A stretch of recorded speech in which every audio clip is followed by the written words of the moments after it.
last time around album. And I was honored to have that privilege. The guys wanted me to do it, and Ahmed wanted me to do it, so I said, okay, you got a deal.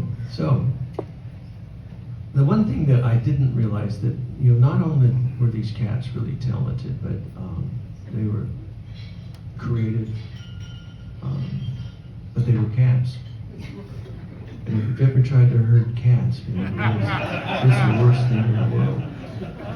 Trying to get them into the studio was unbelievable. So, I get one here and one there, and we do this and do that.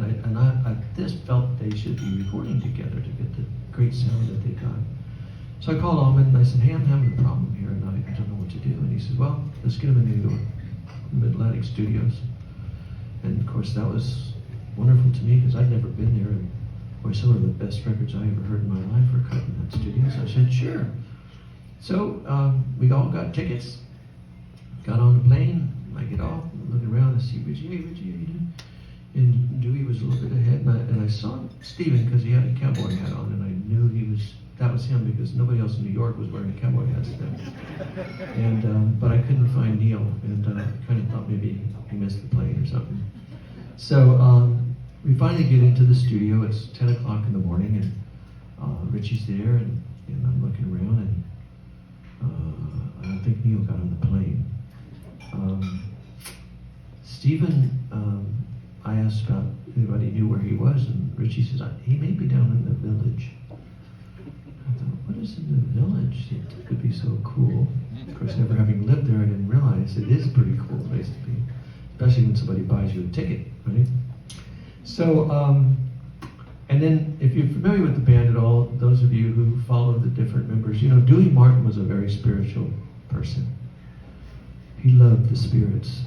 He partook in them every day. And this was no day any different. He finally shows up, he's so whacked he can't even sit on the stool.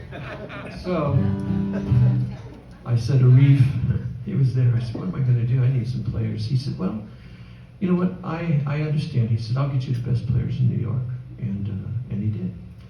In fact, one of the players who I just love what he did on my song Carefree Country Day was Richard Davis on bass.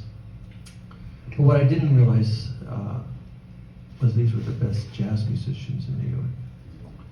And that wasn't the record that I came there to do. And, so, sometimes when you're dealt a hand, you have to play it. So I recorded the tunes, got back to LA, and we've got this song Kind Woman that comes up. And I said, boy, Richie, I just don't think I don't think this is right. We need to do something with it. I said, I think what we need is a steel guitar because the way you're singing it and the way you're phrasing it, it's very country, folky country. I said, let's try something like that. So I said, no, there's Red Rhodes. He's a great player.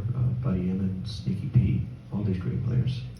And at the time, my guitar tech said, hey, there's a group in Colorado named Bonsai Creek, something like that.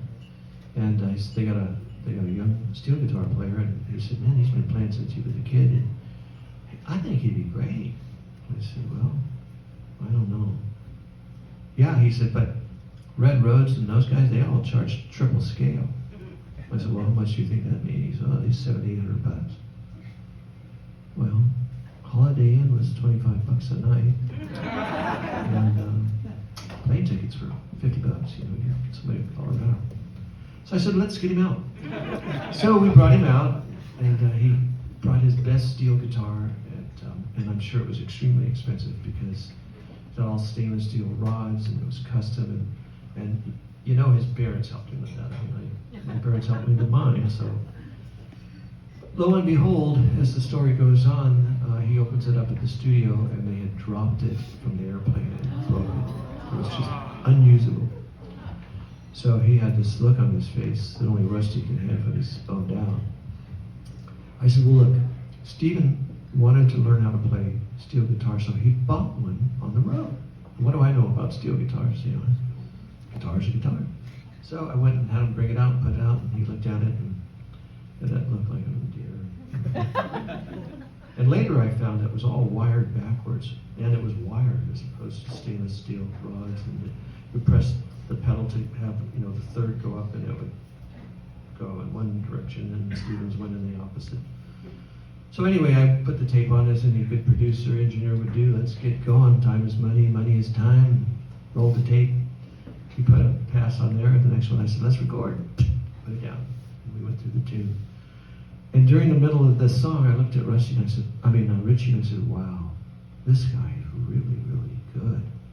I said to him, maybe that idea that we thought about maybe doing, instead of folk rock or country rock, maybe this might be the guy.